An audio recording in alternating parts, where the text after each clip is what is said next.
On this episode of Boundary Breakers, we hear from Asma Paigeer, a young Afghan woman who has already overcome more boundaries than some of us may ever face in a lifetime. Asma found herself back in Afghanistan after being sent home from university due to COVID, and she tells her story of escaping Afghanistan after it fell back into Taliban control. Asma tells a inspirational, heartwarming, heroic story of how she narrowly escaped the country after being separated from her family and did so while always looking out for others. You're really going to enjoy this episode.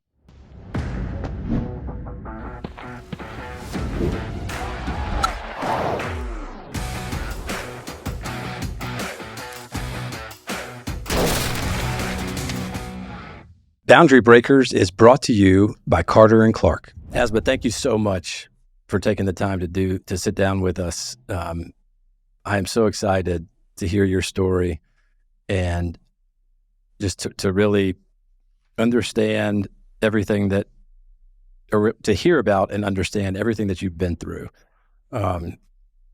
Just a quick sort of update about this podcast. The title of this podcast is Boundary Breakers. And so we look for people all over the world that have a fascinating or compelling story that involves breaking boundaries. And we've had CEOs and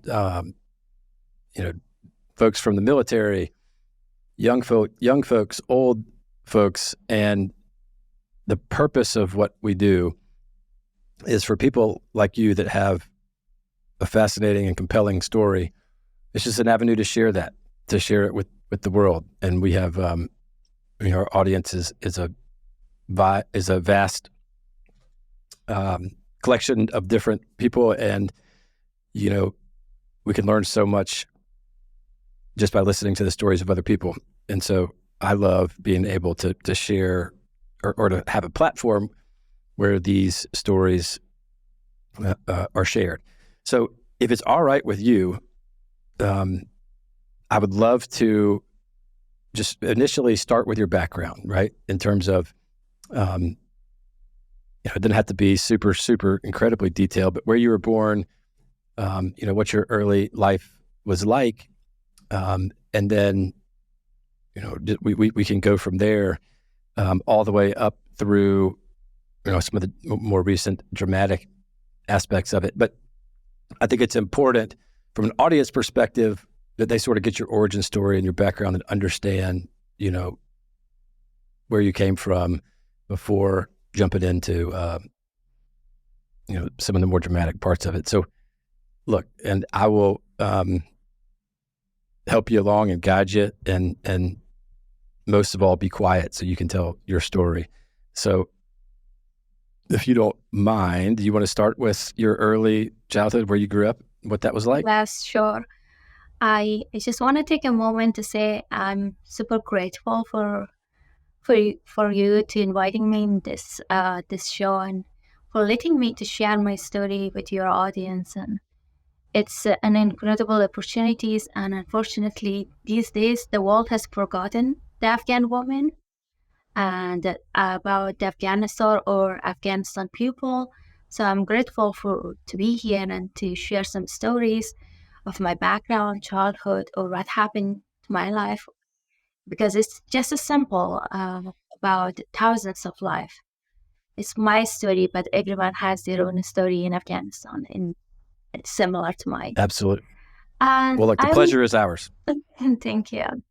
I want to say that I grew up where I born in Afghanistan during a very peaceful time, during a very incredible or golden years in Afghanistan. I born and I grew up. My childhood was full of joy, full of memories, full of happiness. You remember I used to go out and play with my friends. There wasn't any discrimination or any gender basis in Afghanistan that women should not go outside. It wasn't like that. So it was entirely different So I had a very good childhood. I get to go to school. I complete my high school. I graduated, and then I work hard. I get a scholarship. I went to Bangladesh and I enrolled in Asian University for Women, and I started studying economics. So that was Oh, how wow. fascinating it was.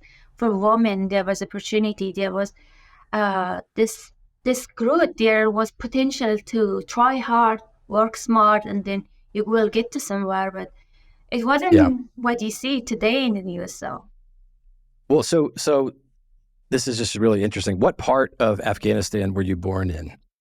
I I born in Parwan, Afghanistan.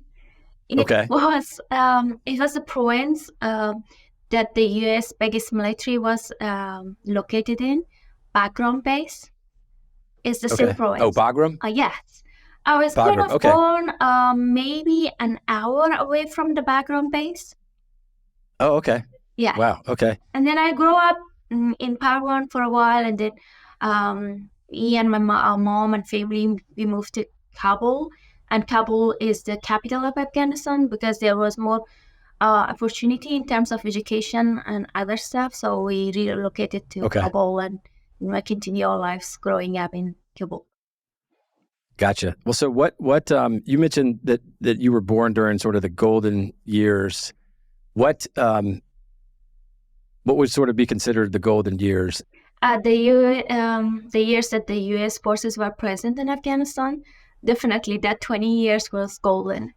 Like in terms of, what you refer to as the golden years and growing up and living under the Constitution, in a democracy and having equal rights. I know this is probably difficult, but can you sort of compare and contrast what life was like for you growing up as a child versus, what you've seen in the U.S. and how you would imagine kids growing up here? Uh, well, you're putting me in a very tough spot. I would say Okay. I don't want to do that. now. I just want to remind everyone who born in United States and who grow in United States to kind of value everything they have here, like every privileges they have. Like this school, it's easy. Like they're going into wonderful school, and they have the buses that's coming and taking them to school. And after they graduate from the school, there's many opportunities to go and find different paths. Some may end up being in college, but some others may go and do other stuff. So there's more opportunities. As its Sure. name found that United States is the land of opportunities, it is true. I came here and I saw it with my own Yeah. eyes. And if I compare it back to Yeah. Afghanistan, you would see that there is a lot of obstacle in front of someone who born there and someone who grew up there. So yes, you're going to school. It depends in which part of Afghanistan you're born, which part of Afghanistan you grew up. If you're in a city, it's easier to go to school or get a higher education. But if you're in a village or if you're in some other provinces that are not developed enough, it's very tough and challenging for you to get the education. And apart from the education, there are a lot of other difficulties as well, like the health system. Afghanistan never had a very developed or advanced health system as people growing up they have it in United States. So sometimes for surgery, for a very simple surgery, Afghan people were forced to move to neighboring countries like India, like Pakistan to do a surgery because the surgery was not possible in Afghanistan. I want to say these are like differences that are in US and Afghanistan, and people have Yeah. here have No, a that's really better helpful. access. Sure. Absolutely. Well, and I could not agree more that folks in the U.S. and other countries need to be thoughtful about valuing a lot of the things that are provided, right? Well, so in terms of the simple things that I think are easily taken for granted, like the ability to easily get to school, and if the access to healthcare, things like that. Well, so what was it like for you in Kabul while you have a fairly significant war going on? Was it, were you able to easily get to school? Was school, were the hours traditional? Were there other challenges? What was it like, maybe in grade school for you? Um, so I school was fun for me, honestly. And we were living very close to my school, so I was walking and I was getting to my school within like 7 minutes of walking. So you're living very close Oh, to wow. school. Yeah, that's honestly the best part of my school experience. I didn't have to go and travel a long Yeah. distance. But my other friend, they had to travel about an hour to get to school. So they're living like far away from Oh, school, wow. and the transportation was not something that they had access to. So they had to walk every day for an hour to get to school. And um, traditionally in Afghanistan, we have like we are going to stay in school for 5.5 hours. It's not a full day. So what we do is we study in school, and the teachers or instructors will giving us a lot of assignments and homeworks, and they will send us off to home. And then in the home, we were supposed to do our homework, and the next day we were going back to school. We were supposed to present our assignments or submit our homeworks to the to the instructor or the teacher. So it was a friendly environment, I would say. It was peaceful. Something that when I used to grow up, I Gotcha. was taking it for granted. I mean, I never questioned that someday someone will not allow women to go to school. Like it was a right that everyone deserved, and that was what I granted. I take it and I enjoyed it. Yeah. I'm grateful for my family for being super supportive in terms of my education and my siblings, my sister and brother's education. So those are like the good memories. Yeah. Yeah. Well, so did the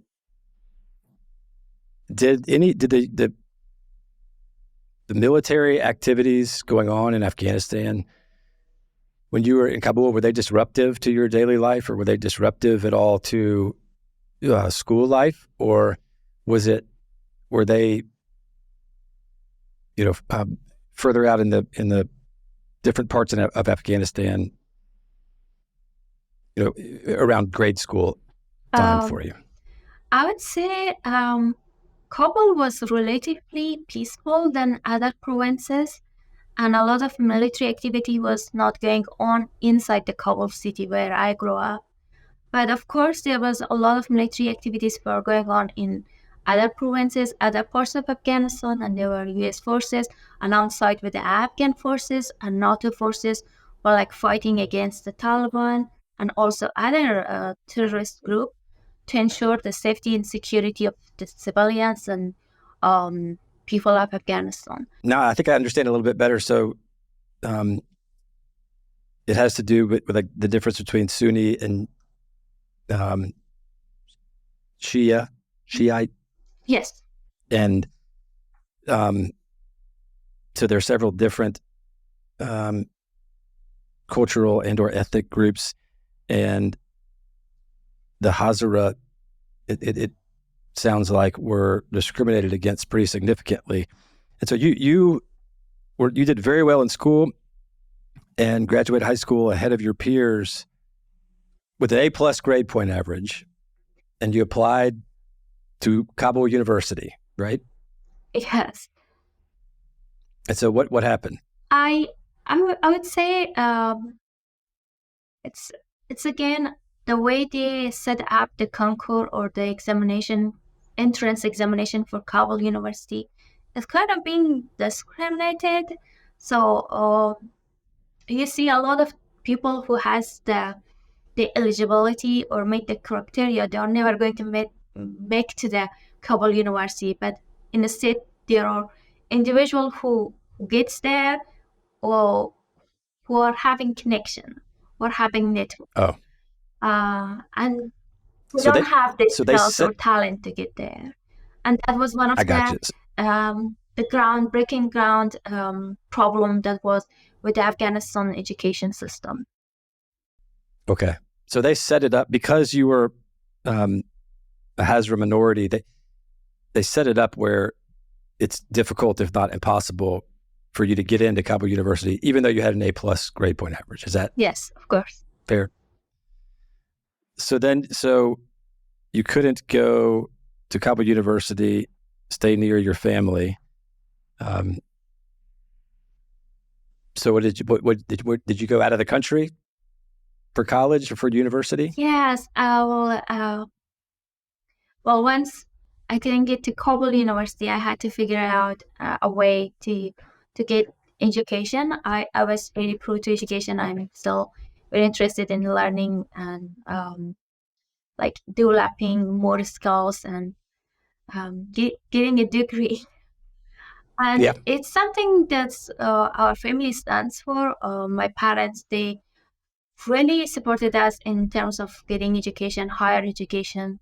So my siblings who are older than me, they they went to private school, private universities.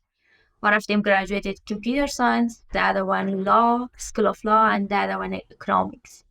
So, Wow, and that's then when great. I'm the fourth one in the family. So when it came to Okay. me, and I was like, I cannot break the law or the order in the family. So I had to go and start somewhere. And private school was costing a lot of money, and the education system was not something that I was expected. Like you pay a certain amount of money and you expect to learn something in return, but the investment was not worth the cost. So that was something that forced me to do a lot of research, apply different scholarships, and then I finally managed to get to Asian University for Women in Bangladesh. And I had to travel to Bangladesh country. Wow. Wow. So I think it's amazing, and your parents deserve a lot of, as I'm sure you're aware, deserve a lot of Yes. applause for pushing education on you guys. So I mean, there's a war going on outside your door. You nevertheless got an A+ grade point average, graduate high school, but weren't allowed essentially into Kabul University because you are in the you're a Hazara, or you're part of the Hazara minority. I don't want to say it wrong. You're part of the Hazara minority. Hazara. But it's okay. Hazara. Okay. So you were determined. They tried to put all of these. They tried to knock you down and not let you get your education, right? But you were determined. So you got a full scholarship to Asian University for Women in Bangladesh, and Yes. then we had a little bit of an issue, I suppose, right? A little bit of a worldwide issue when COVID came around. Yeah, I would say, I hope everyone remember how COVID was. Oh, wow. It was a terrible, very bad and terrible time for everyone. I'm sure everyone had their own story and experience out of COVID. Mine was not good because I worked very hard to get to school, and I went to um, Bangladesh. I was studying economics, and then COVID started, and out of sudden, all the schools and universities closed, and we were forced to study online. And for those of students that aren't from the local communities, like the international students, were forced to go back to their countries.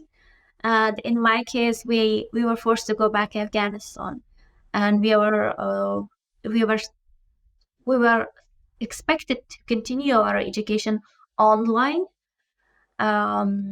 Something again that Oh wow! it's a difference between United States and the other world, like Afghanistan or any other third world countries, is that the access to internet and the access to electricity is very limited. But in the United States, you have easily have electricity, you have internet, and to study online, you have a lot of this resources available to you. it's Mm, easier for someone to study online in US versus the other countries. And absolutely. we were forced to go back in Afghanistan in June 2020. And then on the bad side, we did not have electricity. Maybe we had once in a week, or Mm. what? And also we had a very bad connection, internet connection.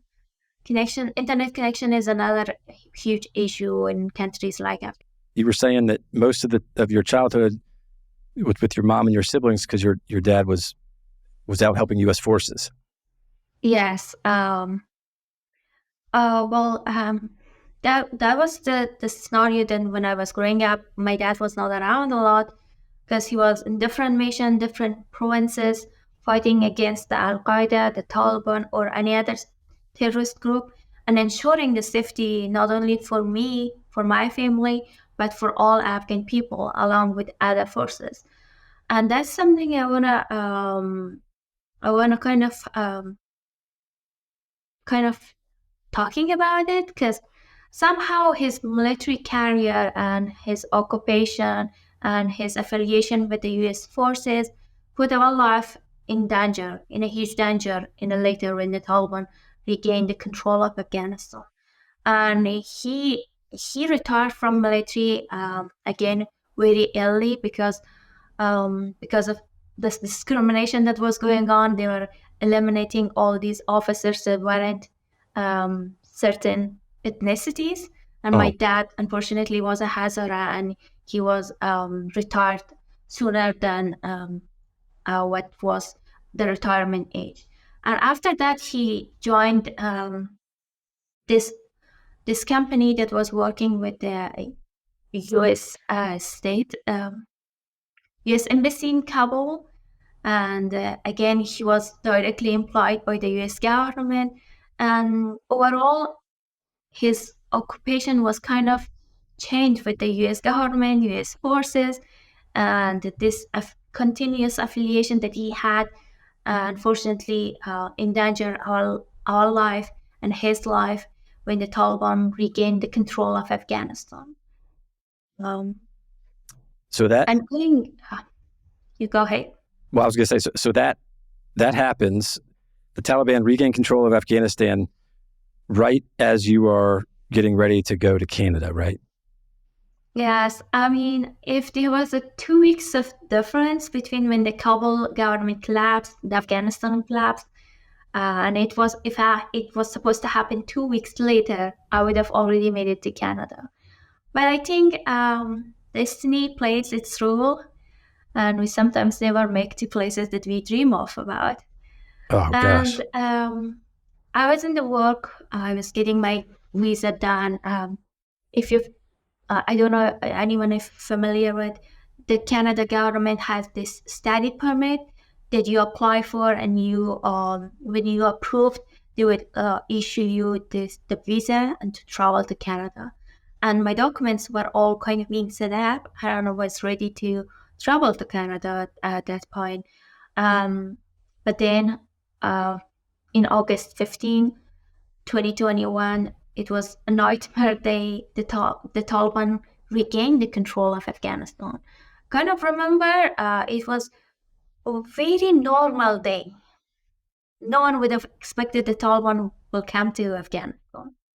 My sister, she went to her work. My dad, well, luckily, I would say he didn't go to job that day because he wasn't feeling good. He was having a doctor appointment at 1 p.m.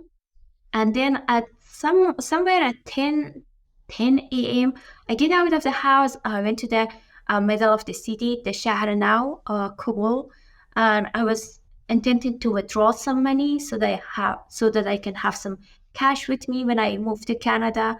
And then I was having this lunch already being set up with my sister to go to a restaurant and have like a good memory and experience, because it was my last days being in Afghanistan. So it was the plan. Then I made it to Shahrinau, Kabul around 11 a.m. It takes me like an hour, but there was a lot of traffic going on. So I remember there was like 5 minutes walking left to the bank, the branch of the bank. So I decided to get out of the transport car and walk. And then after like 2 minutes of walking, I remember I hear some gunfires, and it was very odd. It was not normal. And Shahrinau, Kabul is a very diplomatic place.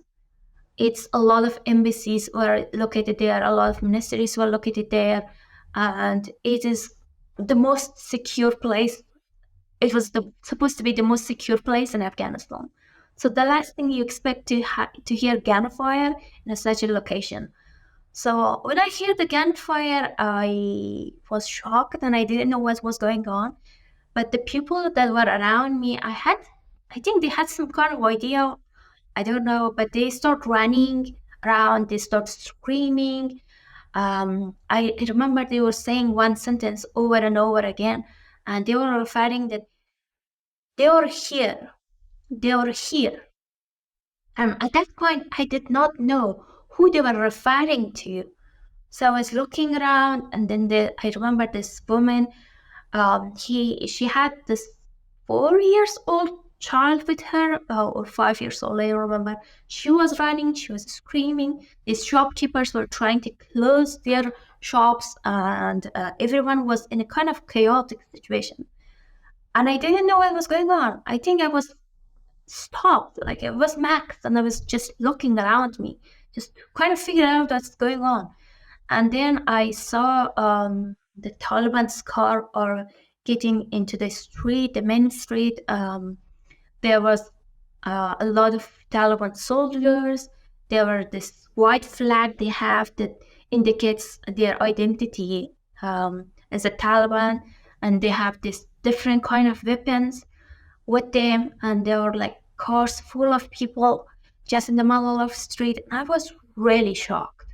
I was really shocked.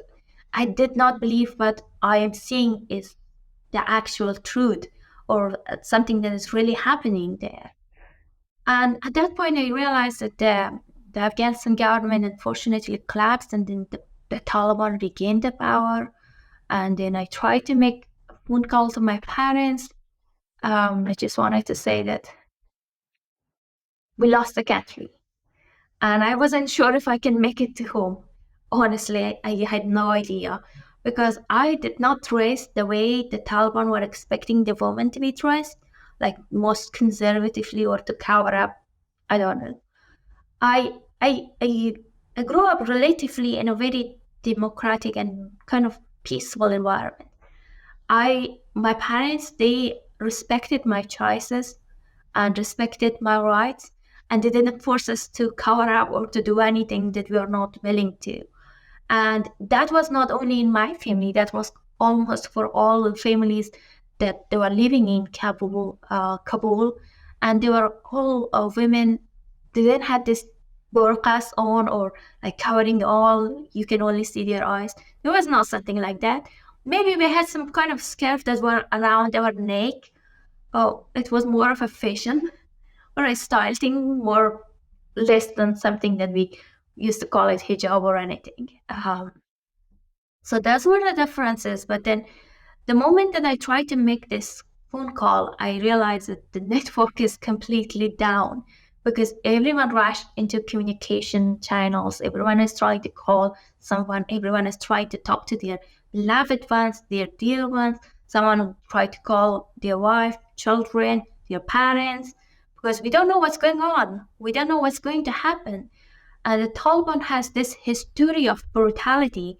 As soon as they came to power, as soon as they came to a city, they start destroying it. They start murdering civilians. They start killing the innocent people. So no one had any idea what's going to happen to them. And I couldn't make this phone call, and I couldn't go to bank, and I couldn't go to see my sister. I think at some points I received a very short call from my sister. It was interrupted. I couldn't hear anything, and there was repetitive gunfire around me that was going on. And then I lost the connection. I tried to call her again. I couldn't. But then later she told me that she thought that I was being killed, because the only thing that she was hearing was only the gunfire. But that's how it happens. And yeah, it was honestly a nightmare. It Gosh. was. Yeah, that's really difficult to imagine. A regular normal day walking, you wanted to stop, get some cash and go meet your sister for lunch, and then all of a sudden the Taliban rolls in. So this is fascinating, and I want to make sure everybody hears in detail, like you're providing, what this was like. So what happened next? Well, I was in the street and I didn't know what to do. So I decided to go back to home. Like I was trying to go to home, but then the transportation system was kind of all shut down. Like you could have seen that the cars, the taxis are on the street, they're driving as fast as they can. And no matter how much you're asking them to stop their cars, they will not going to stop their cars. The buses, the same similar situation, they were not stopping. So all the public transport was down. No one was taking any passenger or any other people to take it to another place. And everyone was starting to go by walking, so I had to go from Kabul, Shahrinau, Kabul, back to my home with walking. And there were some or a lot of challenges going on. First, all the main streets were being occupied by these Taliban soldiers, and they start threatening people, they start yelling at people, and you see that they yell at some guys, and what the first thing that comes to your mind, oh, what will they do to me? Like to me as a woman, as a young woman who is not dressed in a way, in certain ways that they are expecting. So you see, there's a lot of fears coming up towards you, and you're like, I'm not sure what to do. So I try to go from like subways, from roads that are not being full of the Taliban soldiers. I used that roads, but then again, the problem was I wasn't in Afghanistan for almost 2 years. So I don't remember the map of the city. Hmm. It's all kind of new for me. But I am trying to find my way to home.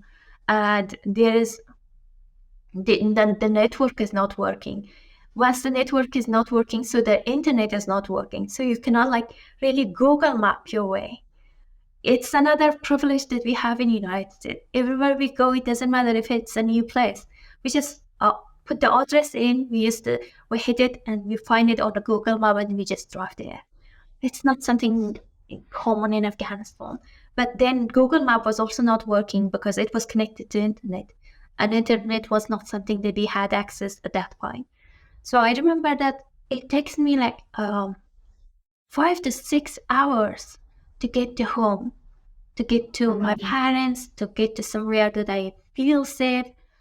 And again, I used to call home the safest place on earth. But that day when I reached home, it no longer had the same meaning. It no longer had the same definition. I did not feel safe either because I remember my mom was full of frustration. She was crying. She was running around the house. She was finding all documents that are related to my father's work or related to my siblings' work, like employment contract, the HR letters, the certificates, the medals that they received, the recognition that they received. She was grabbing everything that she could find in the house, and she was burning it in. She was burning them in the yard. And at some point, I remember that my mom was trying to destroy the entire house, trying to burn the entire house because there were so many documents and they were like in different places. One was in the closet, the other was in the study room, the other was in the among the books, and she couldn't find and look at all of them. So she was burning all everything that she could have hands on. And at some point, did she feel like she no longer can do that? She decided to burn the house because as soon as the Taliban soldier arrive the houses, they will search the houses, and if they find anything as a document to prove that this individual or this family is affiliated with the U.S. forces, with the U.S. government, or any other Western countries, they were start terminating them, like killing them.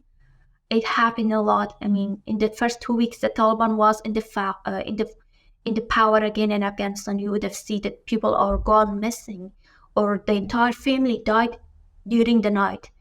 In the morning, when their neighbors go to see them, the children, the adult, the females, everyone is being killed, and the Taliban were like not taking responsibility, and all they would have claimed, oh, we haven't done anything.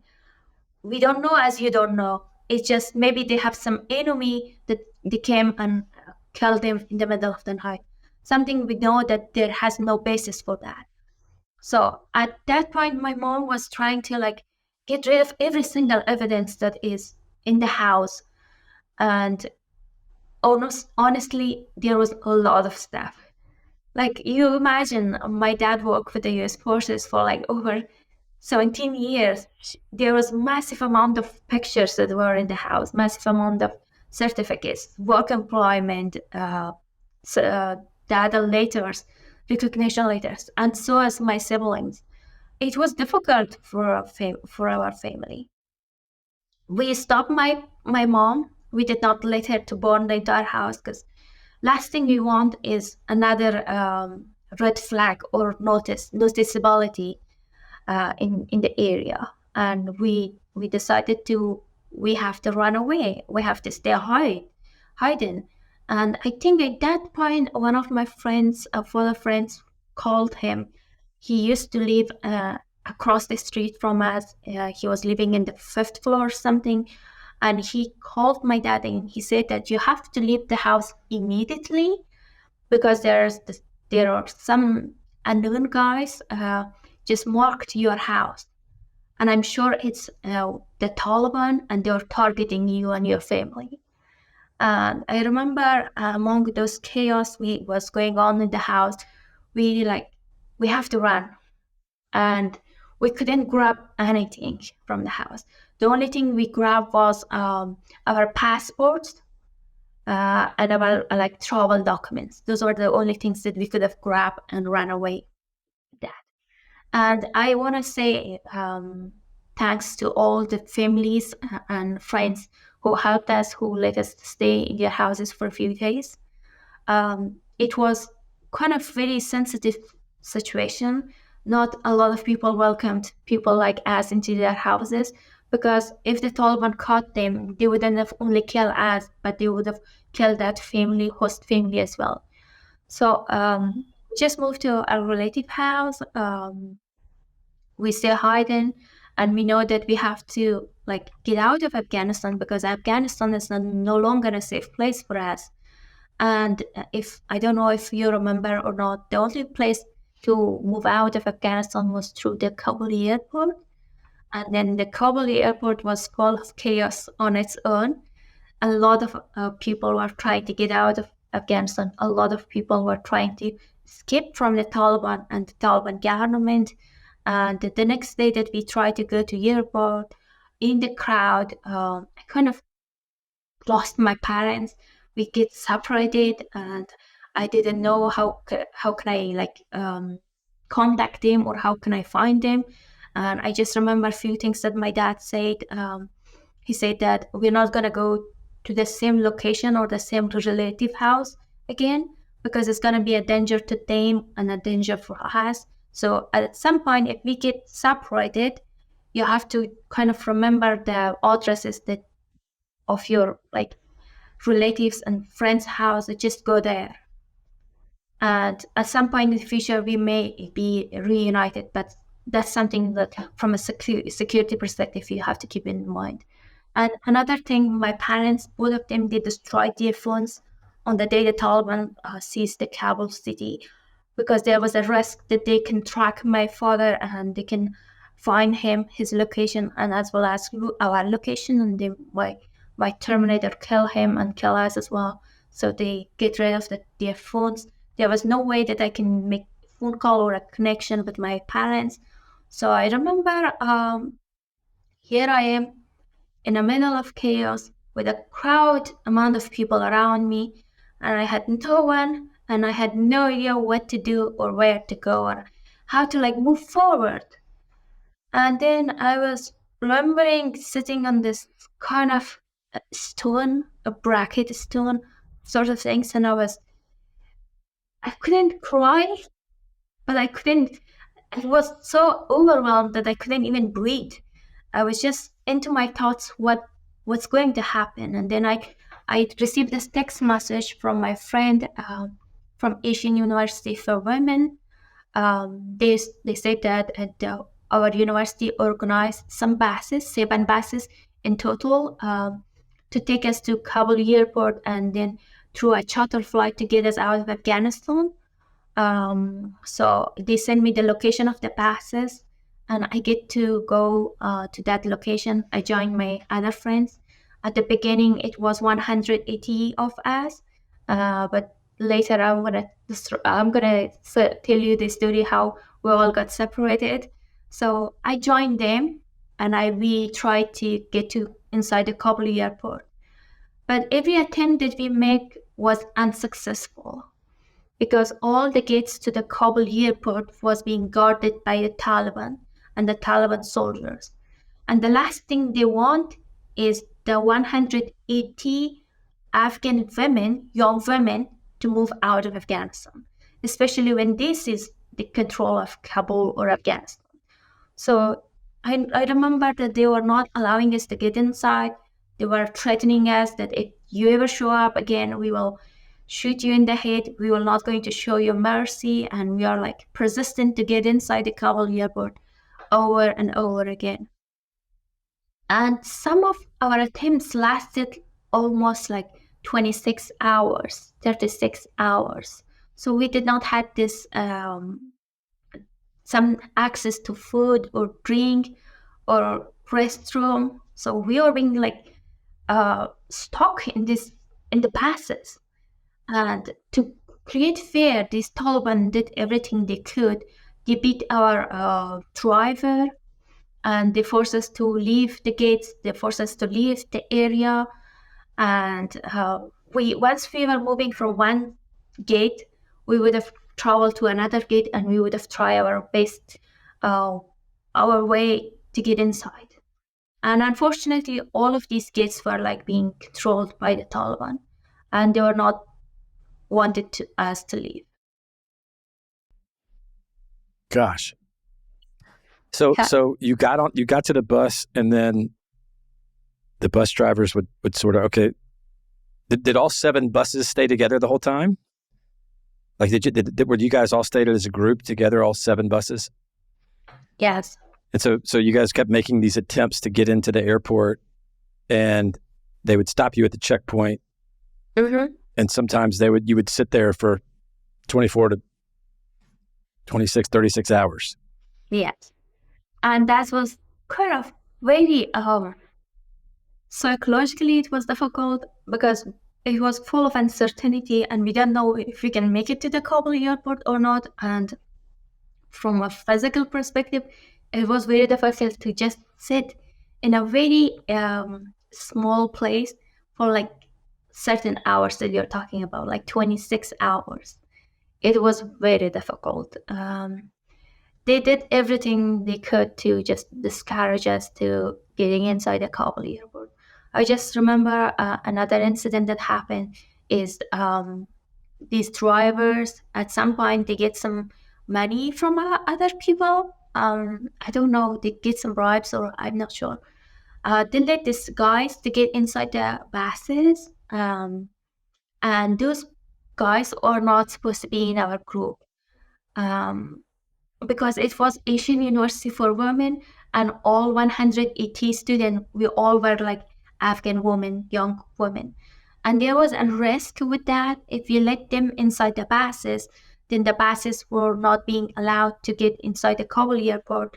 If we managed to pass the Taliban gate, we have to pass this other gates that were kind of with the US forces and other groups, because the information that is being provided to them is that 180 students are coming. They had all of our names, our passports numbers, our identifications, all of them.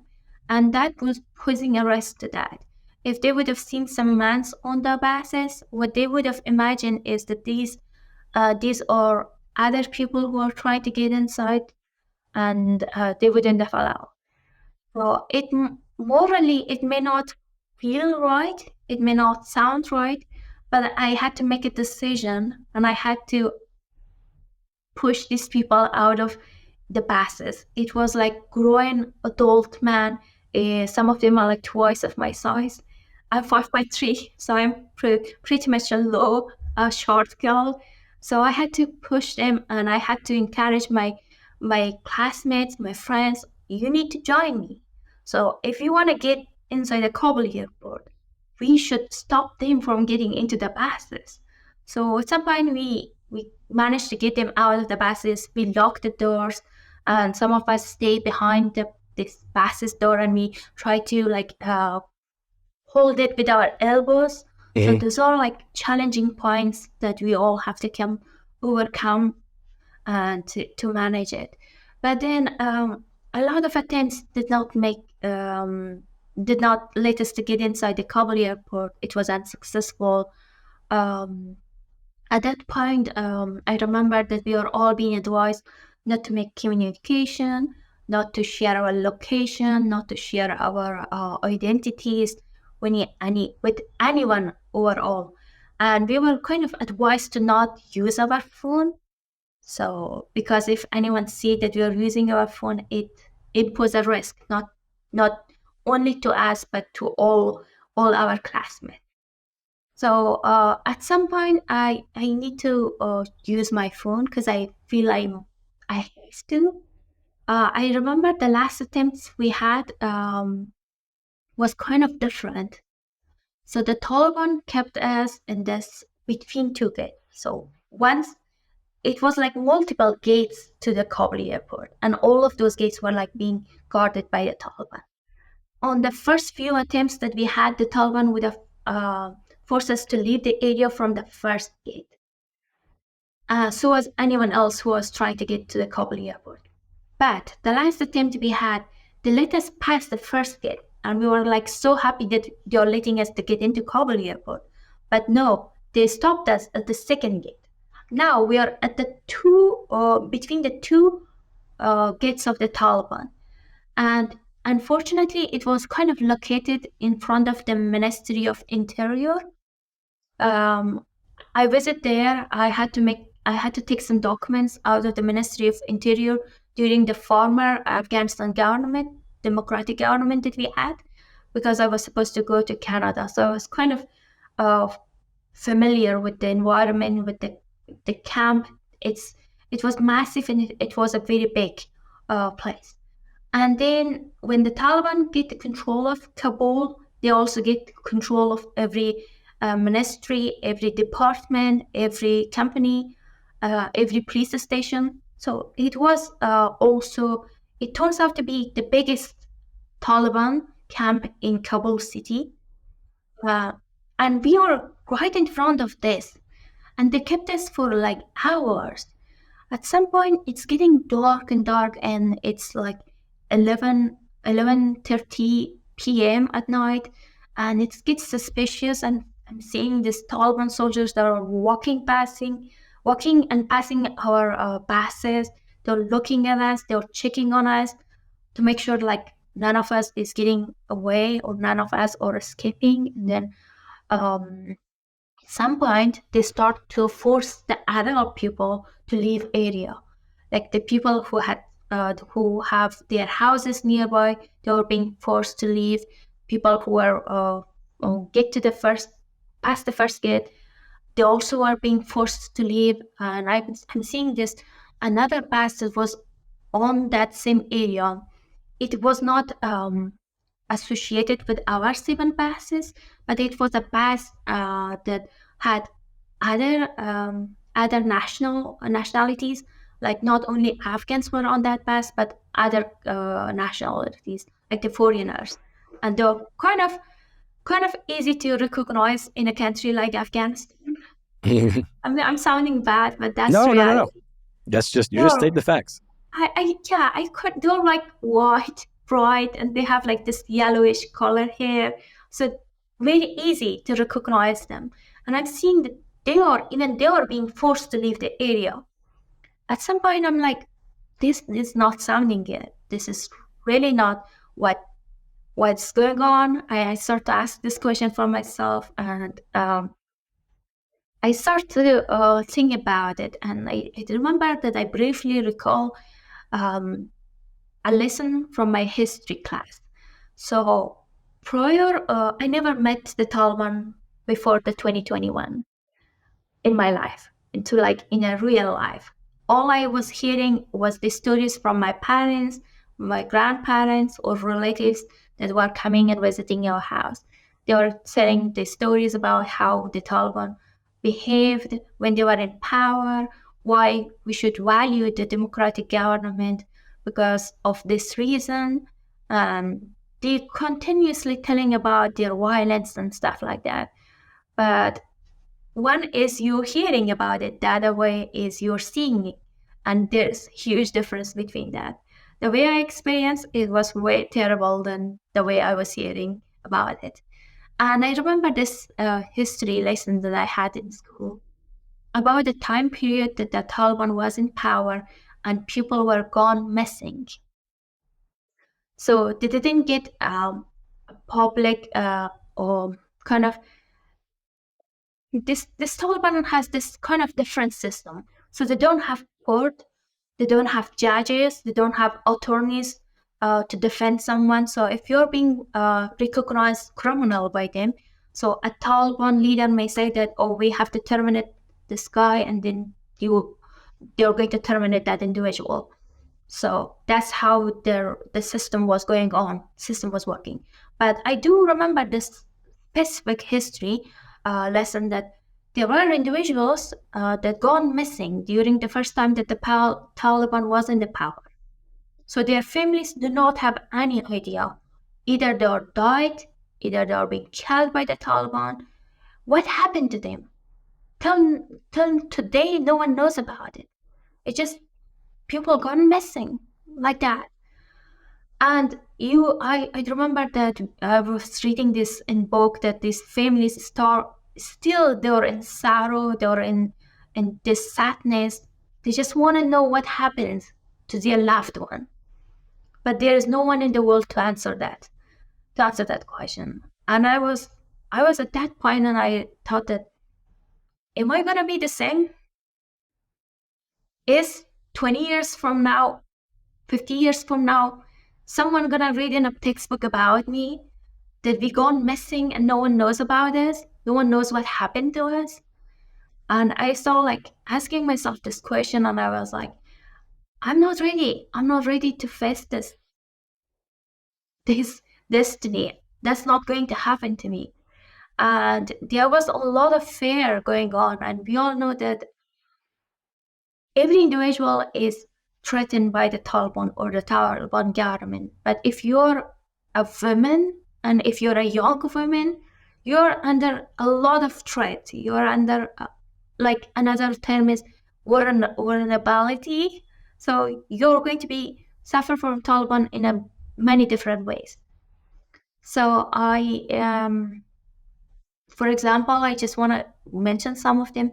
They could have forced us to marry the Taliban soldier. They could have forced us to sex slaving, to raping us, to do a lot of messing other crimes that I can't even dare to name it here. But I'm sure that you can imagine how terrible things can be for a young woman under the Taliban rule. And then against what I was being advised, I take my phone. I contacted my sister. Also, that she was in the United States. She just graduated from MBA from Nebraska, and she kind of contacted my father's friend who served with my father in Afghanistan, and she had established this connection. At that point, I had no idea. All I knew is just she is in a safe space. She's in a safe place. All I need to do is let her know what's going on. And if I'm gonna go missing. So someone from my family at least know. So it was 150 of us now. It is 7 buses. We all are young women. We are all formation university for women. We all try to enter the Kabul airport and leave Afghanistan, but none of us could. So these are the information that I provided to my sister. And I remember she's trying to calm me down, and she's saying that just hold on, I'm going to call for help. I'm going to help you. And I was like, really? I couldn't believe that she is or anyone else is in the position to help us. So I was extremely desperate, extremely hopeless, and I thought that it's going to be the end for all of us. But then, through this connection that she already established with my father friends, she just called them immediately and told them that, look, if you're going to help, you have to help my sister and her friends because they are all in danger. It's either now or never because we're running out of time, and this is the most crucial time. And I do remember, and they are all like my friends, father friends. They serve in the U.S. military, so they created a group. Some of some of them were still in the U.S. Forces, active duty members. Some of them were in DoD, Ministry of Defense, and some of them are working with other international organization or U.S.-based organization that rescue people who are in danger in Afghanistan, basically in evacuation process. So they just came up together and they created this chain of command, and they contacted someone in Department of Defense, and they told them that we need to rescue these girls. And then the Department of Defense have the contact of U.S. forces that were in the ground in Afghanistan. And the U.S. Forces that were in the ground, they were saying that we are not seeing any Afghan women who are trying to get out of Afghanistan. Other way, we are helping them. So it was this miscommunication going on. Like these gates that Taliban put there, it wasn't just a barrier, it was disconnection. They disconnected us from the rest of the world. So there were like massive amount of US forces on the ground, ready to help, ready to rescue these Afghans who are in the danger, or Afghans that are allies to US forces, but they cannot get anyone because these gates are being controlled by the Taliban, and the Taliban is not letting anyone to pass the gate. So again, my father's friend, they just contacted me and they told me that I have to provide some information so that they know we are behind these gates. And it's the Taliban who are not letting us to pass the gates. And they asked me about some information, like sending them a life map, sending them some pictures, sending them some videos, and it's all full of risk. If you imagine you're being scared, you're in this tiny space in the middle of a path, it's dark, the Taliban soldier is walking by, and then someone is just telling you to send me this information. And I was like, I'm not sure if I can do this. But I have to overcome the fear, and I have to say to myself, I need to do something. If I want the future to be different, I have to take an initiative. I have to take an action today. And today, by today, I mean right now. So I start taking these videos and pictures. I share all those information with this friend, my father's friends. They had a translator, Soraya was her name. Although I was able to speak English, they would have like tell me just speak in Persian or in Dari, so that no one kind of suspect you that you're talking to US forces. Just in case the Taliban here, they might think that you're talking to a family member. So that was how it happened. But then when I passed those information, they transferred that information to the US forces, to the Ministry of Defense, to State Department, and then to they make decision. So we need to rescue these young women, and then they send the order to the US forces on the ground. They negotiated with the Taliban to let us pass, and they told us that they give the Taliban this information that, look, we received the information they were right outside this gate. You need to let them get inside. And then they kind of let us to get inside the Kabul airport. And I also want to mention one more thing. Prior to last attempt that we had, was this big explosion that happened in the Kabul airport. If anyone recalls that, uh, around 150 civilians from Afghan people died on that explosion. But again, it was downsized a lot by the media. So that number is not reflecting what really happened or how many casualties were really on that day. And on that explosion, there were 13 servicemen and women from the US forces also unfortunately died. So, and we were trying to get to the airport exactly the next day, like in next 24 hours, we're trying to get to the Kabul airport. So the overall environment is full of sensitivity, full of uncertainty. You don't know what's going to happen. Anything happen. Anyone can start like a fire, a bullet, and a fire can start, or a fight can start between the US forces and the Taliban. So the Taliban let us to pass the gates, but before we passed, they just kind of take away everything we had, like our backpacks, our like documents, everything. The only thing they let us to take with us inside the Kabul airport was our passport. And I do remember when we get to the Kabul airport on the safe side of it, all of my friends start to be really happy and excited, full of joy. We're finally being rescued. But I do remember that these Talibans are like not letting the three of my friends to get into the Kabul in the airport, inside the Kabul airport or the gate to pass the gate. And I remember at some point I start counting because it was 150 and it's difficult for you to remember whether they get inside or they did not get inside. So I start counting, and it's 147. And the tree is being left. And I start asking the last three girls, the last few girls that get inside, what happened. They told me that they're there and the Taliban is not letting them to pass the gate. So I remember I asked one of the Taliban soldiers that, why are you not letting my friends to get inside? And they told me that, oh, they don't have, their passport number is not matching, their names are misspelled, and their, so, I mean, these excuses that are not making any sense. And he's giving that to me. And I'm not cannot argue with him at that point because, we're in this position that he has power and I have nothing. So I have to get at the safe side.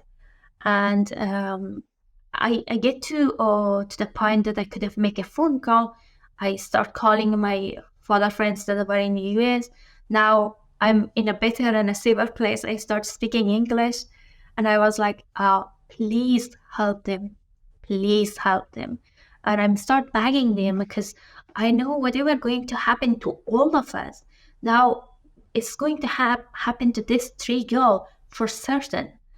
They are going to be forced to get married. They're being forced to being raped or forced to do a lot of other stuff that we can't even imagine right now. So I start them, and they told me that the only way that they can help me is I have to go find the captain or the one who is in charge of the US forces on the ground.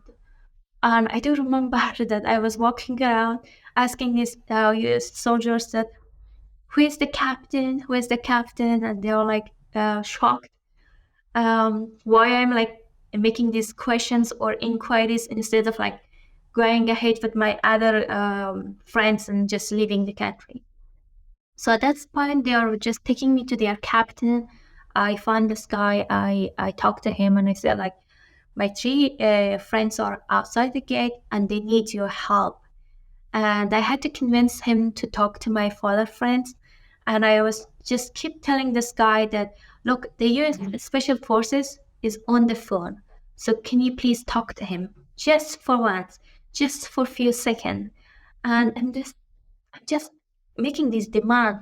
So he he get up, he just talked to the phone, and then they talk about some strategic plan, how they can do that. And he said that the only way I can make a move is if I receive another command from the DoD or Ministry of Defense in US, and then the same chain of command happened again. So all of my father friends, they contacted one another. Someone finally talked to one that was in the decision-making room on the DoD, and then he has to contact the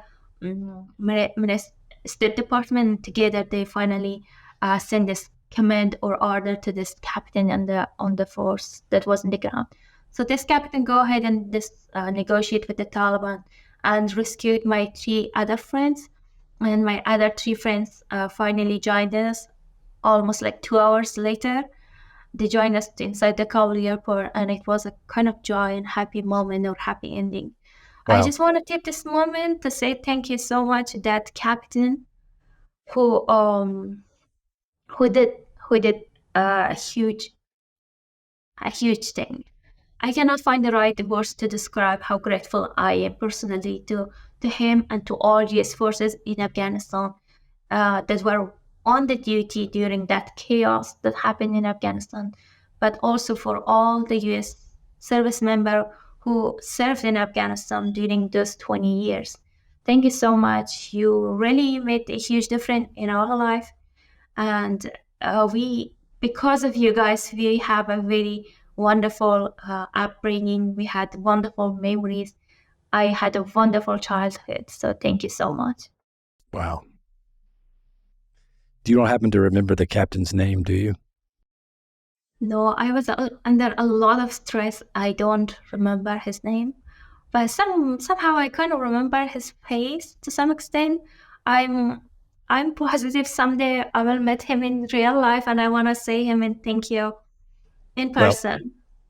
look, my hope is that we can get your message out to enough people where it will get to him.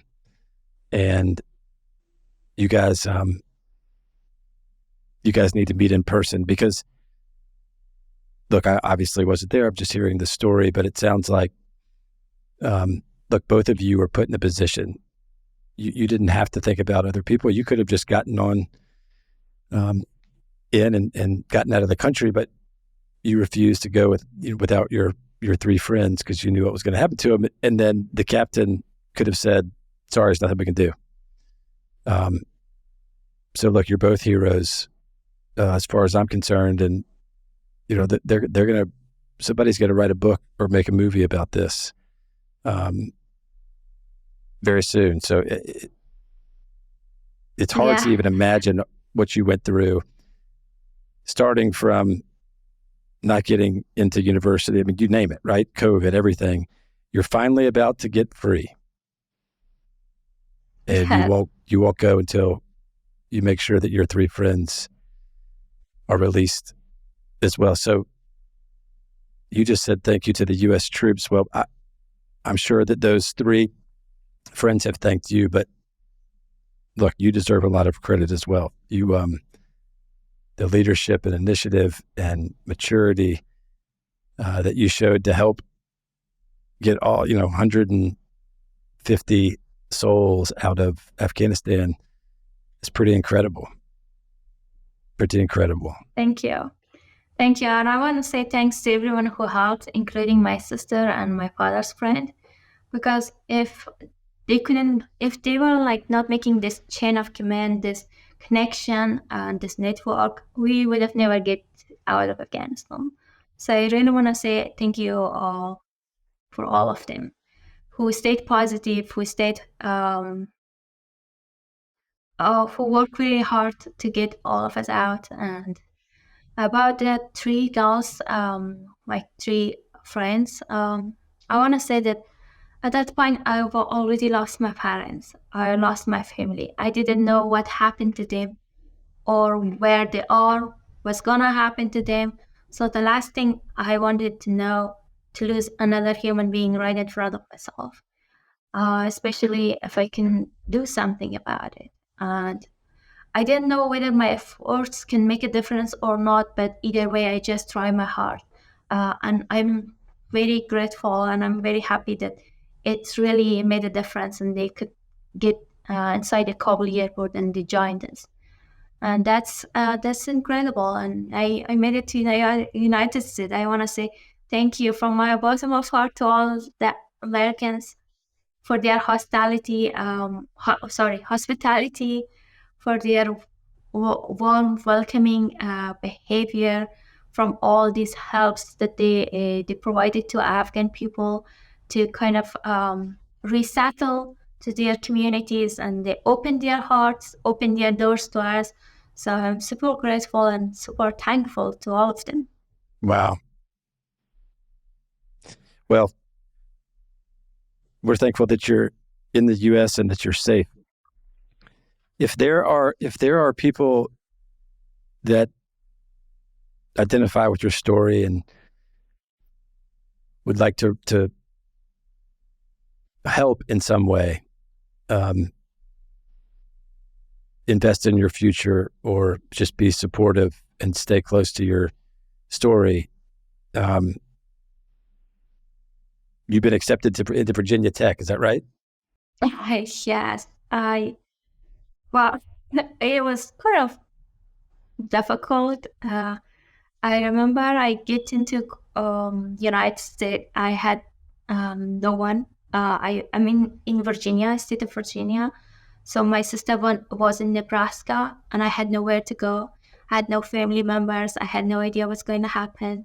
I this friend of my father, his name is Alan Buford. If you knew him, he's super kind guy. He and his wife Andrea, they both take me to their home. They just treat me like I'm a family member. They host me in their home for a year until I get to college, and until I like set up my life and move with my life. So I'm really grateful for them for being there on the really bad days that I had in my life. I want to say thank you. And then it wasn't easy to get to college. It's I would say it's very complicated. It's Yeah, really complicated to apply and get everything done in according to US system. And I can only sometimes, imagine, especially when all you had was a passport. Um, yeah, I remember they were asking about these documents, education documents, and I had not I don't have them in my hand. And I just had this scan of my high school diploma. I sent it to them, and I request my university in Bangladesh to send my transcript to them, and to see that I'm I'm kind of intelligent student. I really deserve a chance to get an application.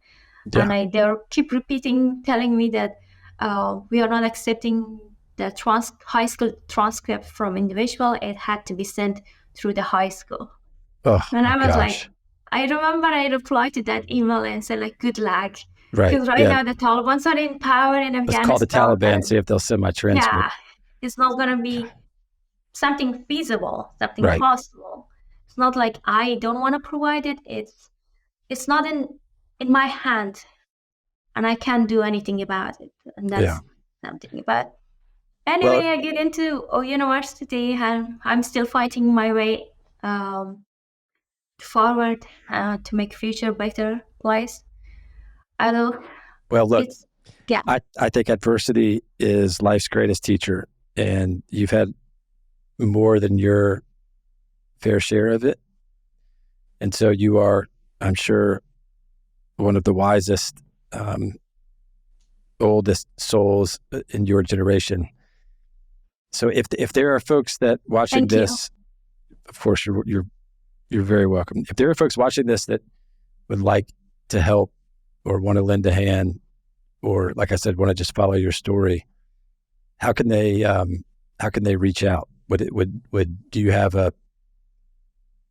any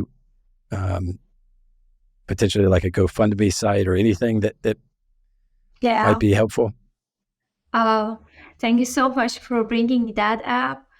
I want to mention that cost of attending college in the United States is incredibly high, and unfortunately, my parents they saved up some money.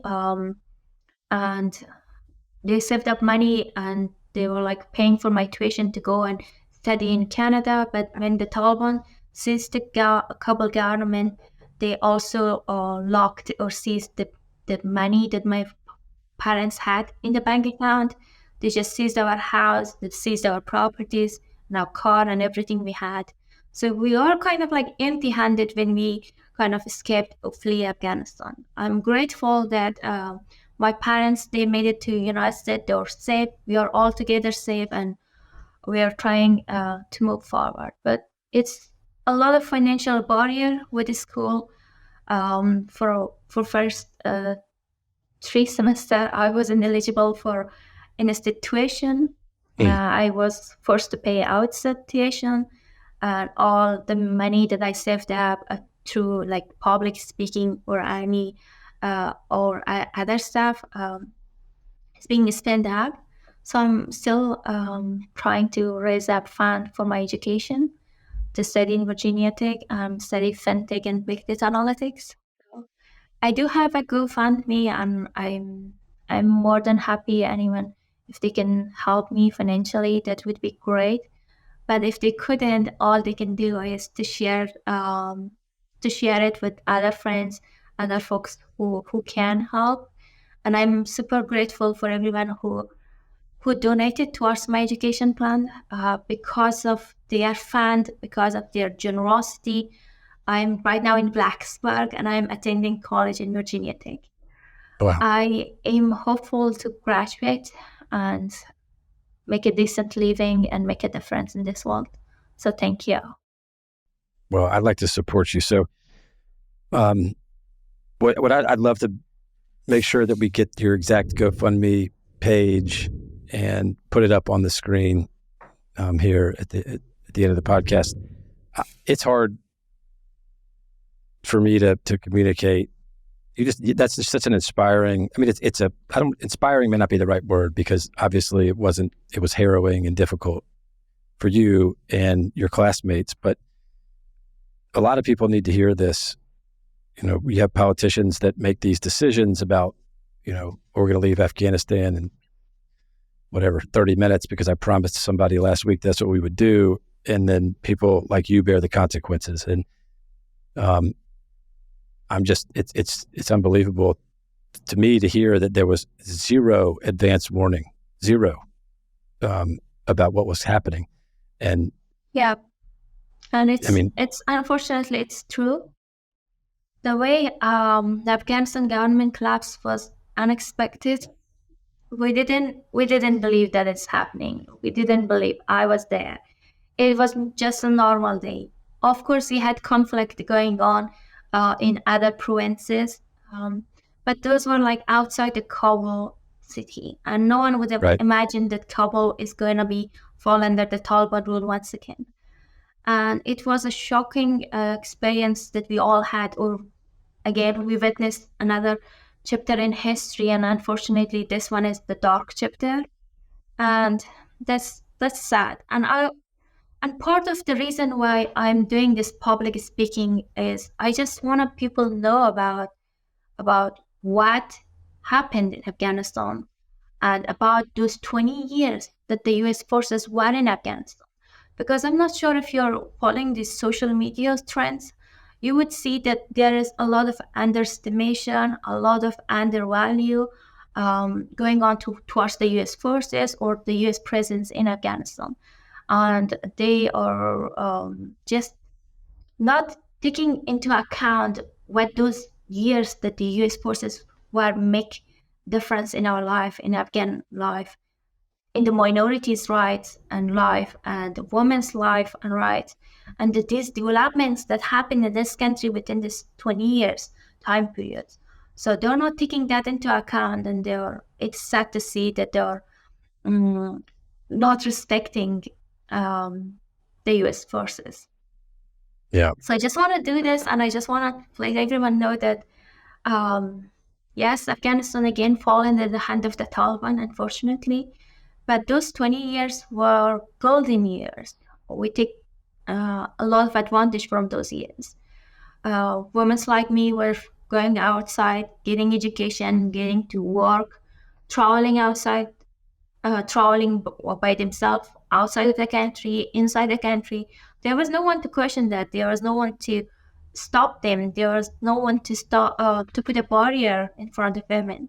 But right now, if you go and see, a lot of things get different. It's huge change.